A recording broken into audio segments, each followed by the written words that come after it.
being a mother gave me hope, looking forward to what the future holds until rare genetic disorder happened. Hi, I am Hurun. I'm the founder of Rare Alliance by Huru, a humanitarian advocate for rare genetic disorder. And this is my story. Growing up, I was raised in a very loving home, and I've always loved the idea of a family. So I've always wanted to have my children at an early age and then raise them till they get to a certain level of independence and then focus on building my career. But life has a way of throwing things at you that you never expected. So I had my first child 4 years ago in 2020, and everything was fine. I gave birth to her via a cesarean section, and it went well. We came home. I was raising her. Everything was fine. So when she was 9 months old, my husband and I decided to have another child because we were working towards our dreams of having our kids early. So we called our doctor and told her, and she gave us the green light to go ahead. So by the time my first child was 10 months old, I was already pregnant with my second child. And everything was going well. I was taking my vitamins, I was eating healthy, everything was fine. But when my pregnancy was 26 weeks, I went for my normal antenatal checkups. And that was when my doctor told me that there was a problem with the pregnancy that was obstructing the growth of the child. So she told us that we will have to bring the child out at 38 weeks. And we weren't really bothered about it because 38 weeks pregnancy is still considered full term. So we went ahead, taking care of myself, taking my vitamins, doing what I was supposed to do, waiting for the pregnancy to get to that stage. So my surgery was scheduled for when my pregnancy was 37 weeks, 4 days. And I went into the theater, the C-section was done, and the baby was brought out. So everything was fine. We stayed in the hospital for 4 days. We were discharged and we came home. I was raising my children and we were happy. But then when she was 6 months old, I noticed something. She wasn't reaching her milestones because at that age she was supposed to be sitting independently, but she wasn't sitting, and I noticed that she was really floppy. So but then I just waved it off because I felt children differs. So the fact that her older sister reached that stage when she was around that age doesn't mean that she will reach that milestone herself. So I just gave her time. But when she was 8 months old, I noticed that there were no changes. Instead, she was beginning to get more floppy. And then she started losing stability in her upper body. She couldn't hold her neck up for a long time. So whenever she wants to eat something, she will have to lower her head to eat whatever she wants to eat. And there was no stability in her neck. So when I noticed that, I called my husband and I explained to him. And he said, this baby is chubby, she fits well, she's so it could just be a delay in reaching her milestone. Do you want us to pause? No. So he said, this baby is chubby and she could just be lazy in reaching her milestones. So I told him, okay, but even after that, her dad tried to introduce some physical activities into her daily routines by doing things with her that will make her move her body, but we noticed that she wasn't responding. So we waited until she was a year old, and even at 1 year old, she still couldn't sit independently. And whenever she sits with support, she gets tired easily and then she falls off to either side of her body.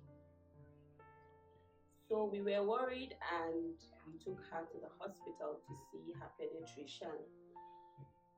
And immediately she saw her, she looked at me and she said, "What did you do to this child? Was there an accident? Did she fall?" That was when I got scared. And then she said, "This was not the child I saw a few months ago. What happened?" I told her, "I don't understand. I just noticed that she's really floppy and she wasn't reaching her milestones." And she said, "I'm scared and I'm worried." So she referred us for an emergency MRI scan and spine scan, which we did immediately. They both came out fine. There were no abnormalities discovered. Then she took her blood for various blood tests. They all came out fine. And then she said, okay, it could be a genetic disease. So she took her blood and it was taken to America for testing. And after 2 weeks, it came out fine. And then she invited us to her office.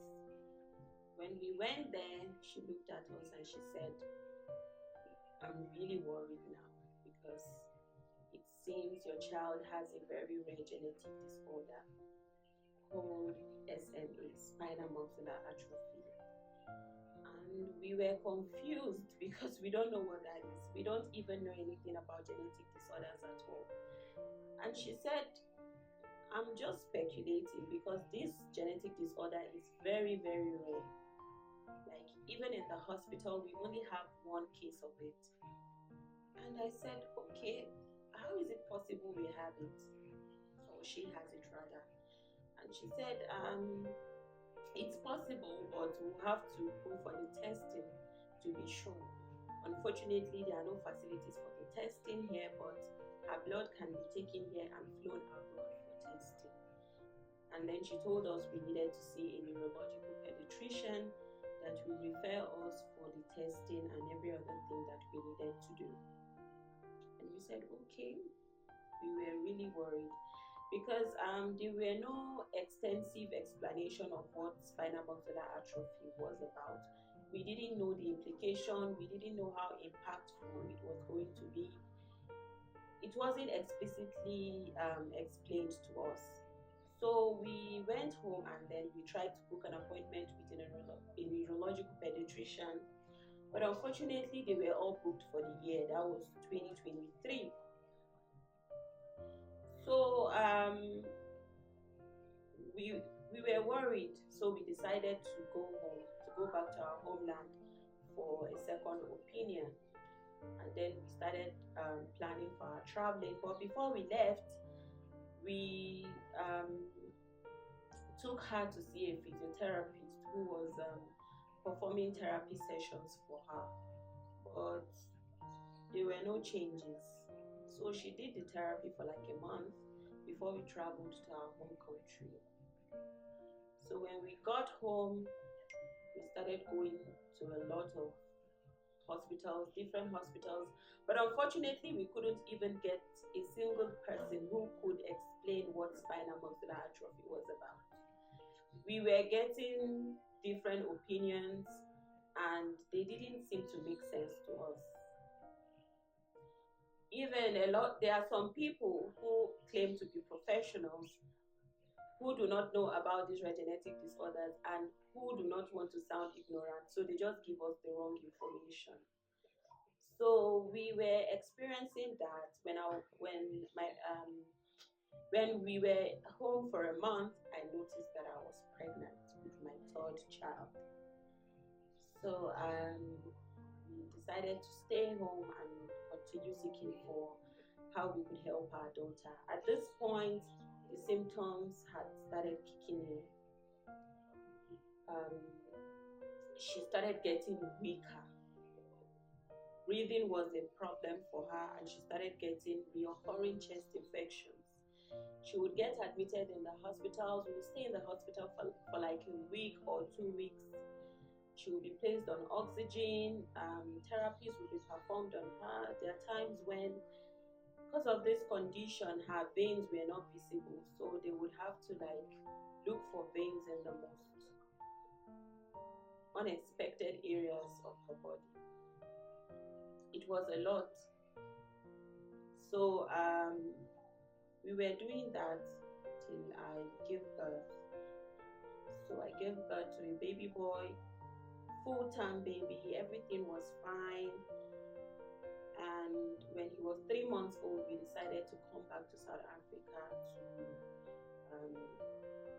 go for the testing, because unfortunately there are no facilities for the testing in our home country too. These are the problems. So we came back to South Africa, and immediately we went to our doctor, and she referred us to a genetic doctor for immediate testing, because then the symptoms were really visible. She was very, very weak. She had lost a lot of weight. At 2 years, she was juggling between 8 to 9 kg of weight. So also she had started showing symptoms of tongue vesiculations, like a vibration of the tongue.